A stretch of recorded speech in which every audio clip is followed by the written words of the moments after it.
कहानी की शुरुआत में हमें मिलिट्री का कार्गो प्लेन दिखाया जाता है जिसमें इस समय काफी ज्यादा केमिकल्स रखे हुए थे। लेकिन बदकिस्मती से ये प्लेन अभी पायलट के कंट्रोल से बाहर हो जाता है और वो सीधा जमीन से टकराने वाला है। जहाँ पे प्लेन अभी गिर रहा है उस जगह का नाम है रैकून वैली, जहाँ पे हमें दो कपल को दिखाया जाता है जिनमें से लड़के का नाम माइकल होता है और लड़की का नाम टैरी होता है। यहाँ पे माइकल शहर से 2 दिनों के लिए बाहर जाने वाला था, इसीलिए वो टैरी को अपना ध्यान रखने के लिए कहता है, क्योंकि टैरी ना तो ढंग से सुन सकती है और ना ही बोल सकती है। और आज से पहले माइकल कभी भी उसे अकेला छोड़कर नहीं गया, लेकिन इस बार उसकी काफी मजबूरी थी, इसीलिए वो उसे अकेला छोड़ के जा रहा था। अब वो उसे कहता है कि तुम चाहो तो मेरी मॉम के घर भी रह सकती हो, और ये कहने के बाद वो प्लेन पकड़ के चला जाता है। अब टैरी घर आके फ्रेश हो जाती है और जब वो घर से बाहर निकलती है तो हम साफ साफ देख सकते हैं कि मिलिट्री का वही कार्गो प्लेन इस समय जस्ट क्रैश होने वाला होता है। और कार ड्राइव करते समय भी इसी प्लेन के बारे में न्यूज आ रही होती है, लेकिन क्योंकि वो ठीक से नहीं सुन सकती थी तो उसे वो न्यूज भी सुनाई नहीं देती। अब क्योंकि प्लेन क्रैश हो चुका था तो उसके अंदर के केमिकल अब बाहर निकल चुके थे, जो कि हम आसमान में साफ देख सकते हैं कि वो काले बादलों के रूप में बन चुके हैं। यहाँ पे मोम उसे खाना ऑफर करती है, वो उसे टोस्ट और दूध देती है, और जब वो खुद अपना खाना लाती है तो वो अपने खाने के साथ पानी भी लाती है, क्योंकि वो दोनों इस बात से बेखबर थी कि वो केमिकल हवा में और पानी में फैल चुका है। खाना खाने के बाद टैरी अपने घर पर आ जाती है और शाम के समय एक सोसाइटी अलर्ट भी आया जो कि गवर्नमेंट द्वारा चलाया जा रहा था, जिसमें कि उसी कार्गो प्लेन की बात हो रही थी फिर से। साथ ही में ये भी बताया जा रहा था कि केमिकल की वजह से काफी सारे लोग इन्फेक्टेड होते जा रहे हैं,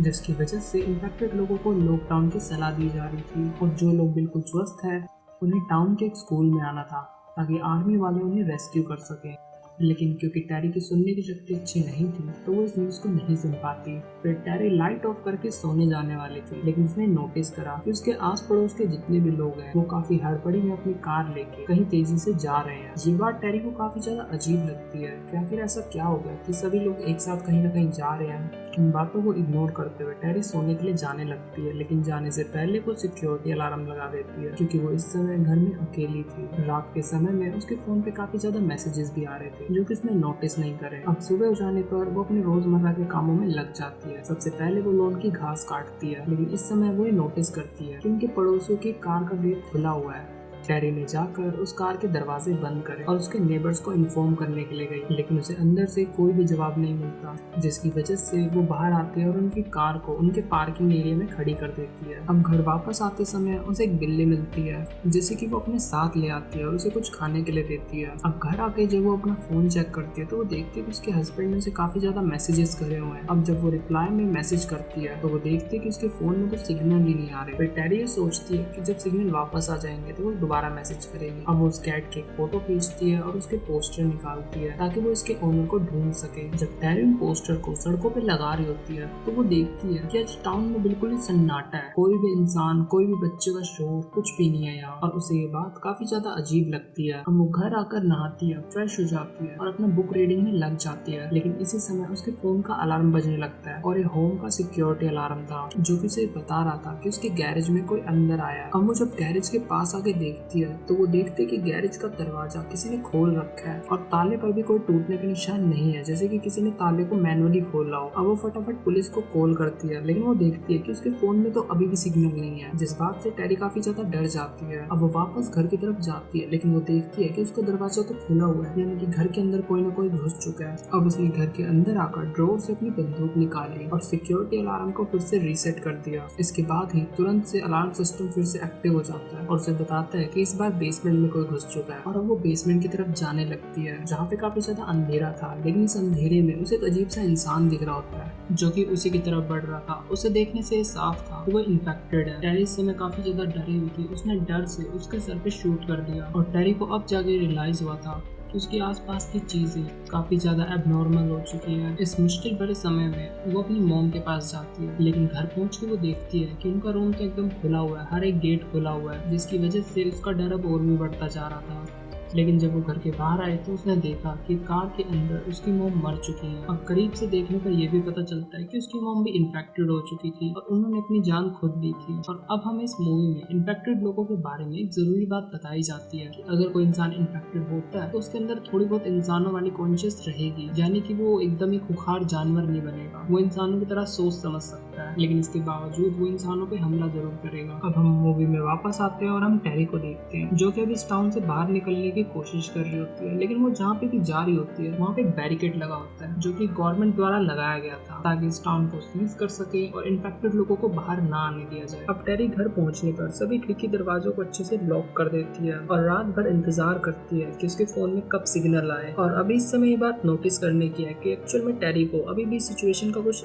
ठीक से अंदाजा नहीं था कि आखिर यहाँ पे हो क्या रहा है, क्योंकि ना तो उसने अभी तक कोई टीवी देखी थी, ना ही उसके फोन पे किसी तरह की न्यूज फ्लैश हुई थी, और उसके घर की लाइट भी काफी देर से गई हुई थी। और अब हमें सुबह का सीन दिखाया जाता है जहाँ पे टेरी ने जनरेटर को ऑन कर लिया था जिससे कि लाइट आ सके। और अब जब उसने टीवी ऑन करके देखा तो उसे पता चला कि किसी केमिकल की वजह से लोग इन्फेक्टेड हो रहे हैं और गवर्नमेंट ने उसके टाउन को एकदम सीज कर दिया है। और न्यूज में ये भी बताया जा रहा था कि वायरस हवा से और पानी से फैलता है। लेकिन खुशकिस्मती की बात ये थी कि जो टेरी थी वो एक बंद इलाके में रहती थी और वो जो पानी जो अपने घर में यूज करती थी वो भी अंडरग्राउंड वाटर का था, और इसी रीजन की वजह से टेरी अभी तक इन्फेक्टेड नहीं हुई थी। अब टेरी एक दूरबीन लेके अपनी छत पे चढ़ जाती है और दूर दूर तक देखने लगती है कि आखिर सिचुएशन क्या है, जहाँ पे वो देखती है कि आसपास कोई भी लोग नहीं है, बस कुछ इन्फेक्टेड लोग दिखाई देते हैं। कुछ देर बाद टेरी नीचे आ जाती है जहाँ पे उसे अपनी नेबर दिखाई देती है जो कि पूरी तरह इन्फेक्टेड हो चुकी थी, लेकिन टेरी को देखने के बावजूद उसने कोई भी हमला नहीं करा था, जिसका मतलब ये था कि अभी उसे कुछ न कुछ होश है कि वो एक इंसान है। अब टेरी फटाफट अपने कमरे में आ जाती है और टीवी देखने लगती है ताकि उसे न्यूज के जरिए और डिटेल्स का पता लग सके।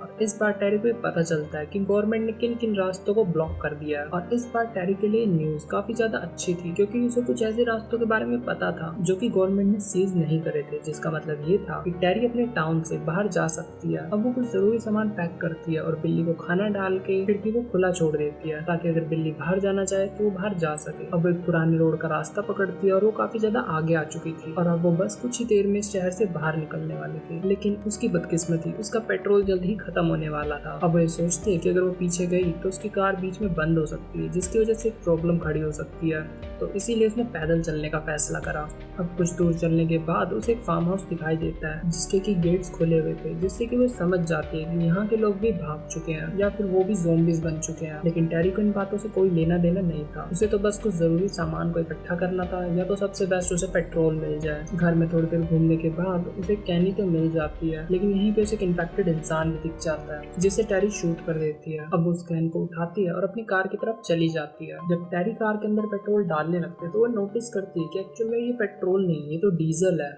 जिस बात से उसे काफी ज्यादा झटका लगता है क्योंकि वो काफी दूर चल के ये पेट्रोल लाई थी, लेकिन उसकी बदकिस्मती ये तो पेट्रोल नहीं, ये तो डीजल निकला। अब टेरी ये सोचती है कि वो अपने घर वापस चली जाएगी क्योंकि उसके पास अब और कोई चारा नहीं था। और यहाँ पे वो पैदल इसलिए जा रही होती है क्योंकि अगर वो कार से जाती तो कार बीच रास्ते में बंद हो सकती है या तो कार की आवाज से और ज़ॉम्बीज भी अट्रैक्ट हो सकते हैं, तो इसीलिए उसने पैदल जाने का फैसला करा। घर में आने के बाद वो देखती कि वो बिल्ली तो अभी भी घर में ही है। अब वो घर आके काफी ज्यादा उदास थी क्योंकि उसे अपने सर्वाइवल का कोई भी रास्ता दिखाई नहीं दे रहा था। फिर वो अपने मन को शांत करने के लिए पियानो बजाने लगती है और इसी के साथ हमें टेरी का पास्ट बताया जाता है कि एक्चुअल में टेरी पहले एक नॉर्मल लड़की थी जो कि सुन और बोल सकती थी, लेकिन एक कार एक्सीडेंट के बाद उसकी पूरी फैमिली की डेथ हो जाती है और टेरी के जो कान होते हैं उनके सेंसेस भी कमजोर हो जाते हैं। और अब पूरी फैमिली को खोने के बाद उसे काफी ज्यादा सदमा लगा था जिसकी वजह से उसने बोलना भी छोड़ दिया था। अब जब वो अगले दिन सो के उठती है तो देखती है कि उसके फोन में फिर से अलार्म सिस्टम एक्टिवेट हुआ है और इस बार रूम में कोई था। उसे लग रहा था कि ये शायद फिर से कोई इन्फेक्टेड होगा, लेकिन नहीं,